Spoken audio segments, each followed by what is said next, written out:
When you change the way you look at things, the things you look at change. So I truly hope that the message I'm sharing inspires and motivates you to improve your life. Now let's get to the point.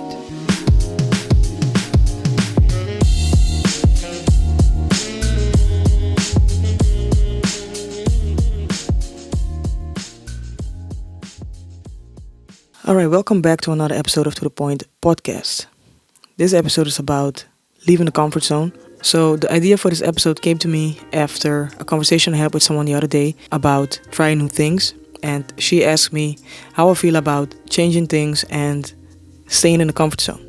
I thought it was a good question and I had to think about it for a minute. And I told her, the comfort zone is a place where obviously we feel comfortable. The majority of the times, by the way. But just because it's a known area, it's something that feels comfortable, it doesn't mean that it automatically is the right place for you to be at. Sometimes you need to leave that zone to find new and sometimes even better things. The thing is, it can be so scary sometimes that we prefer to stay where we feel safe because it's a known area.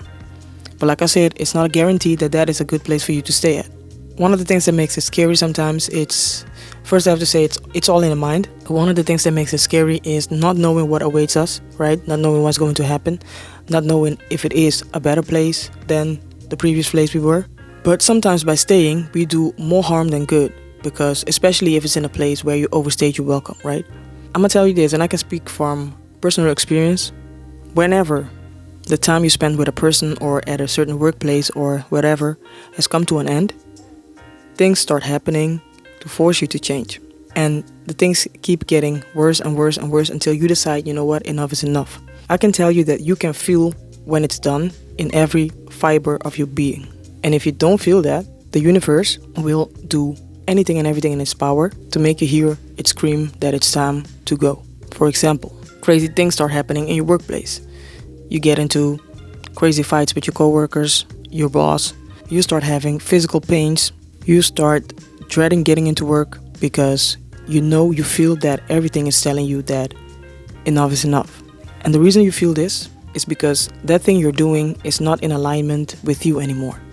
Now, that doesn't mean that it's going to be forever. Sometimes that is the case. Sometimes you just outgrow a certain person, situation, workplace, and then it's just time to move on. But the problem is we tend to ignore those things because we don't want to change. We don't want to do new things. At least let me speak for myself. Sometimes I do have that. But what I realize is the fear you're experiencing is all up in your head. It's not real. It might feel real, but it doesn't mean it's real. I can give you a simple example. Sometimes or maybe you can relate to this too. Let's say you have a task you've been putting off for weeks or days, months, whatever. You don't want to do that thing because you think that it doesn't feel pleasant to do that, right? But when you finally get tired of postponing that and you finally do it, you realize, it wasn't that difficult or annoying as I thought. And that's the same with changes, right? You're scared to make a change because you don't know what's going to happen. But once you decide that you're going to take that leap of faith, you're going to do it anyway, most of the times you realize that you landed in a better place than you were before. So it comes down to the tricks your mind is playing with you. And if we can win from the mind, we can basically achieve anything in life. Now, how do you win from the mind? It starts with being aware of the fact that what you're fearing is not real. And you can start by changing your association with fear. I heard this once and someone said that the feeling you get when you're afraid of something is the same feeling you get when you're excited. The only difference is the way you think about it. For example, let's say tomorrow you're going on a trip. You've been super excited to go on this trip, right? You're going with friends, you're going to a warm place, beautiful place. You're excited. What if you're going on the same trip by yourself and you're afraid of traveling by yourself? What you're feeling is probably anxiety instead of the excitement you would feel if you would go with friends.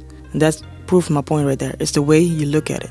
The way you look at it changes how you feel about that situation. So by realizing what you're feeling and what you're thinking about that situation, you can start to change how you feel by connecting it to different thoughts and feelings. And that way it will change the way you look at it.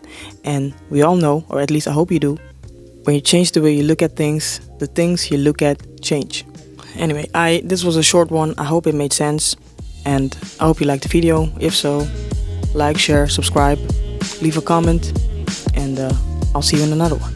Bye.